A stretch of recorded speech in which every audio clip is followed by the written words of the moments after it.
सभागार में उपस्थित निर्णायक मंडल एवं आदरणीय एवं परम सम्मानीय शिक्षकों एवं सभागार में उपस्थित सभी सहपाठियों को अभिनंदन करता हूँ। मैं कोड 04 कृत्रिम बुद्धिमत्ता जिसे AI भी कहते हैं, क्या रोजगार के लिए खतरा है? मैं अपने विपक्ष के लिए अपने विचार प्रस्तुत करने जा रहा हूँ। क्योंकि AI इस समय इतना महत्वपूर्ण हो गया है और मुझे लगता है कि जितने भी हम इंटेलिजेंस से हम नाम से परिचित हैं, तो हम देखते हैं कि आर्टिफिशियल इंटेलिजेंस कृत्रिम बुद्धिमत्ता हमारे जीवन का एक अभिन्न हिस्सा बन चुका है। आज भारत में हमारे माननीय प्रधानमंत्री जी कई बार जोर देते हैं कि हमें आर्टिफिशियल इंटेलिजेंस का प्रयोग करना चाहिए, लेकिन आर्टिफिशियल इंटेलिजेंस को हम ये नहीं कह सकते कि ये एक दुरुपयोग है, ये खतरा हो रहा है रोजगार के लिए।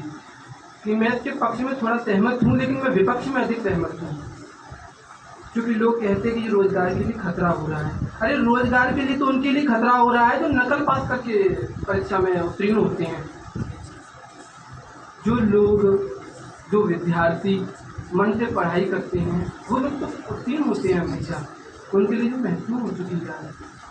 और मैं आपको बताना चाहूँगा कि विभिन्न देश हैं, उनमें रिसर्च की गई कि कुछ विद्यार्थी जो आर्टिफिशियल इंटेलिजेंस कृत्रिम बुद्धिमत्ता का उपयोग कर रहे थे, उन पर रिसर्च की गई, और जो व्यक्ति इसका उपयोग नहीं कर रहे थे, जो अपनी लाइब्रेरी की बुक्स में पढ़ रहे थे, उन पर रिसर्च की तो पाया गया कि जो कृत्रिम बुद्धिमत्ता को उपयोग कर रहे थे वो अधिक स्किल थे, उनके पास अधिक कौशल था।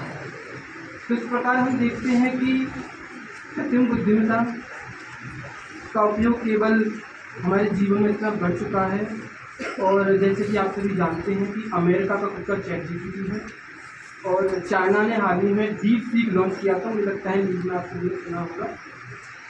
तो चाइना की इकोनॉमी और अमेरिका की इकोनॉमी से भी आप परिचित हैं, और भारत की इकोनॉमी की हम जानने वाले हैं। अभी युवाओं को इस बात के लिए अवगत कराना होगा।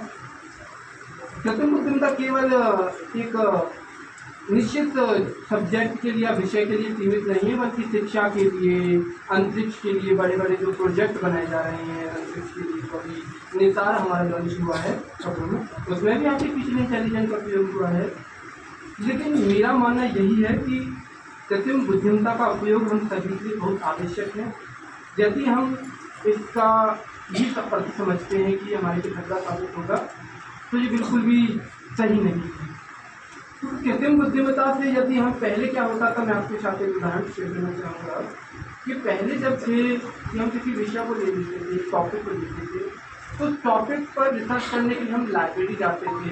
यदि लाइब्रेरी में सब्जेक्ट की हमें विषय की कोई भी किताब नहीं मिलती थी, तो न जाने महीनों हो जाते सब उसका रिसर्च करते थे। लेकिन कृत्रिम बुद्धिमत्ता की वजह से आज हम उस विषय को तुरंत उस पर सर्च करते हैं, तो अल्प समय में ही वो हमें प्राप्त हो जाता है। और जापान देश जैसे जापान जो देश है, उसमें तो न जाने 1 लाख गुना तेज नेटवर्क का, तो वहाँ तो कितना तेज गति से नेटवर्क काम कर रहा हो, कर रहा हो, और तो ये निसंदेह कहना गलत है कि ये रोजगार के लिए खतरा है, बल्कि मैं तो कहना चाहूँगा कि यदि कृत्रिम बुद्धिमत्ता का उपयोग किया जाता है तो विद्यार्थियों में बहुत ज़्यादा कौशल का विकास होगा, नए नए स्टार्टअप आइडिया उनमें इंक्रीज होंगे, जिससे हम एक सशक्त भारत का निर्माण करें। और मैं कहना चाहूँ, मैं इसके बिल्कुल कटाक्ष में हूँ कि ये रोजगार की खतरा साबित हो सकता है, क्योंकि आज की जो इस जनरेशन में जो काम हो रहा है, जो गति है, जो विकास की गति है, वो तेज़ की आवश्यकता है। तो कृत्रिम बुद्धिमत्ता का उपयोग करना हम सभी के लिए जरूरी है, हम सभी।